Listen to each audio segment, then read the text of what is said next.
കേരളത്തിലെ exporting rate ഏറ്റവും കൂടുതലുള്ള പ്രധാനപ്പെട്ട ചില കമ്മോഡിറ്റികളിലെ ഒരു കമ്മോഡിറ്റി ആയിരിക്കും നമ്മുടെ കേരളത്തിലുള്ള എഡ്യൂക്കേറ്റഡ് പീപ്പിൾസ്.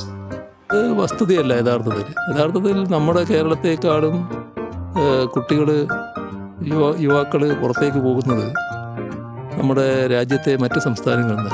നമ്മുടെ CM നമ്മളെവിടെയും പറ്റിച്ചു. ശരിയായ ജോലിയോ സാലറിയോ ഇഷ്ടപ്പെട്ട കരിയർ കോഴ്സുകളോ അതല്ലെങ്കിൽ മറ്റ് ഫെസിലിറ്റീസൊക്കെ ആവശ്യപ്പെട്ടുകൊണ്ട് ധാരാളം ആളുകൾ കേരളത്തിൽ നിന്നും മൈഗ്രേറ്റ് ചെയ്തു പോകുന്ന ഒരു സാഹചര്യമാണ് ഇപ്പോൾ ഉള്ളത്. ശരിക്കും നമ്മുടെ കേരളം 8ലും 9ലൊന്നും അല്ല കേട്ടോ നമ്മുടെ റാങ്ക് ഉള്ളത്. ഫസ്റ്റ് ടോപ്പ് 3 റാങ്കുകളിൽ ഏറ്റവും കൂടുതൽ മൈഗ്രേഷൻ ഉള്ള മറ്റ് സ്റ്റേറ്റുകളെക്കാൾ കൂടുതൽ കേരളം മുന്നിട്ട് നിൽക്കുന്നുണ്ട് എന്നൊരു സന്തോഷ വാർത്ത നിങ്ങൾ അറിയിക്കാനുണ്ട്.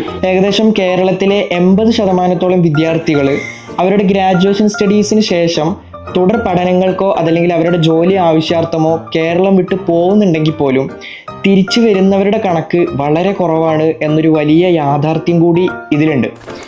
1977 ഗൾഫ് ബൂം ടൈമിൽ ഏകദേശം 1.5 ലക്ഷത്തിനടുത്ത് മാത്രം ഉണ്ടായിരുന്ന ഈ മൈഗ്രേഷൻ കണക്ക് ഇത് നമ്മുടെ കേരളത്തിൽ നിന്നും 2023-24 കണക്കിലേക്ക് വരുമ്പോൾ ഏകദേശം 40 മുതൽ 42 ലക്ഷം ആളുകളാണ് മൈഗ്രേറ്റ് ചെയ്ത കണക്ക് കാണിക്കുന്നത്.